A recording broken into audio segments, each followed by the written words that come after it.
today I'm going to be testing my fire alarm system, automatic transfer switch, emergency lighting, and my backup battery and power for blackouts. Hope you enjoy. Alright, so the first step to this is I'm just going to test everything in blackout mode. So basically everything, I'm going to turn off the mains here, and then everything will be running off the battery down there. And then I'm going to use this inverter, which I use for emergency lighting around my house in a blackout.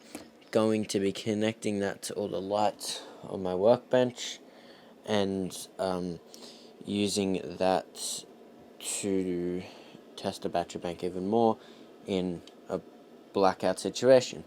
So, the first thing we're going to do is turn off the mains. That light comes on, and you see here that on the automatic transfer switch, the blackout light comes on. And we can see here on the, if I just focus this, on the amp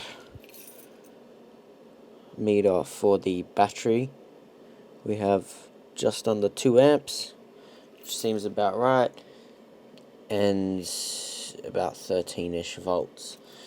So we are going to first get the key for the fire alarm system, and going to just press that so the flasher comes on, and we'll silence it. And the emergency lighting automatically comes on when the power goes out. I'll just show you the inside of this. So, 2 emergency stop relays and a switching relay. That's the back panel. And then there is an exhaust fan, and behind there, probably can't really see it, but you can probably see the vent there. There's a big intake fan which blows specifically on the black relay down there, because that one gets very hot as it's constantly being held open. So just close this back up. Now the battery power for all this comes off this battery box. So it is currently on charge, but we'll just pull that out. See the battery went a bit lower. And we'll get the inverter, and this Anderson plug here goes up into the bottom of the automatic transfer switch. And then this inverter, I have a video on wiring this up. Plugs in here to this 30 amp.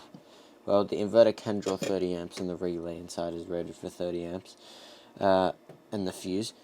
And then basically this inverter, I have to pull out the plug from the smart switch over there, and I have to plug that into the inverter. So I'll do that now quickly.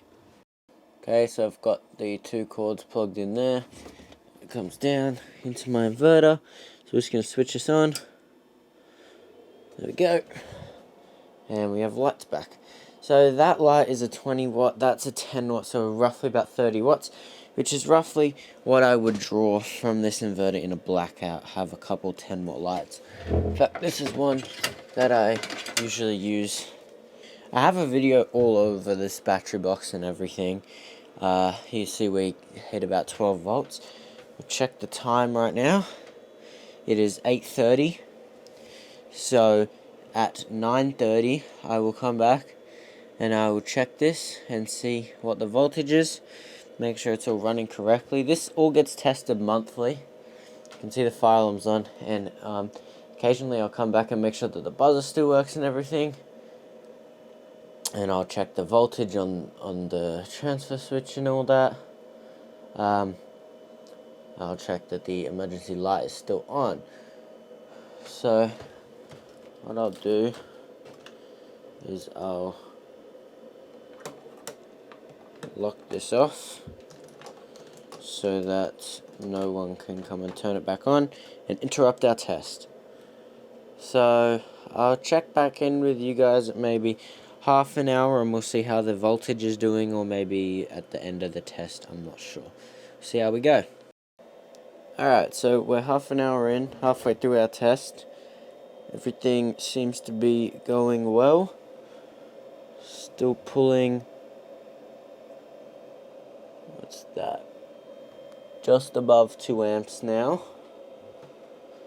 And I assume that's probably from all these. They're all incandescents, so you know, as they get warmer, they're probably drawing a bit more.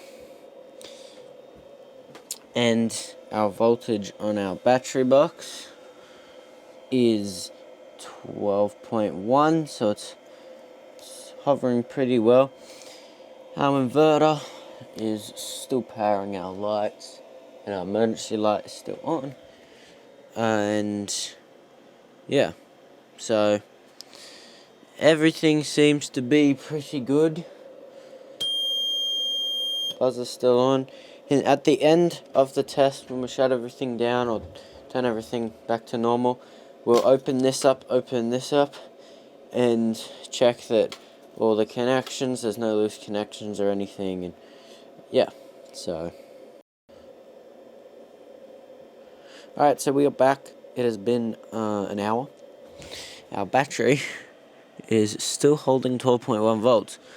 Just dropped. So that is actually really good for running everything. You can see it's kind of going between 12 and 12.1. Now that is very good considering that I usually don't have 30 watts running off this. This is a 300 watt inverter, so I could have a lot. 30 amps. But yeah, I usually don't. I usually just have maybe one 10 watt light. That one. But basically, now we're going to shut that off. I'll plug that all back in later. Then we unplug it. If you're wondering why this Anderson plug is red, if you see, hold up, we'll just get this focused a bit more. You could see there how there's like a little fin there, which basically means you can't plug it into a normal Anderson plug because it gets in the way, but it will plug into a matching red one. Which the only reason I did that is because these Anderson plugs are not protected by well, they are protected, but you can only draw 15 amps from them due to the wire that's been run and the voltage cutoff in here to protect the battery. And I don't want to be plugging that into there. I don't want someone to plug it into the normal Anderson plug and then blow fuses and all that, because that's just a pain. So then the next thing we're going to do is we're going to just unlock this real quick. Okay, and then we'll turn the mains power back on. Emergency light goes off. And as you can see, the fire alarm's still flashing because we have to reset it. There we go. So that is a little bit warm, but that's just from the incandescents. And then this key switch turns the fire alarm on and off. So I'll open this up quickly, we'll check all the connections, and that's it. Alright, so here's the fire alarm. I also have many videos on this if you want to go check them out. Basically, all we're checking for is any loose connections on here, which doesn't look like there are any. Yeah, I hope you enjoyed. Thanks for watching, and I'll see you in the next one.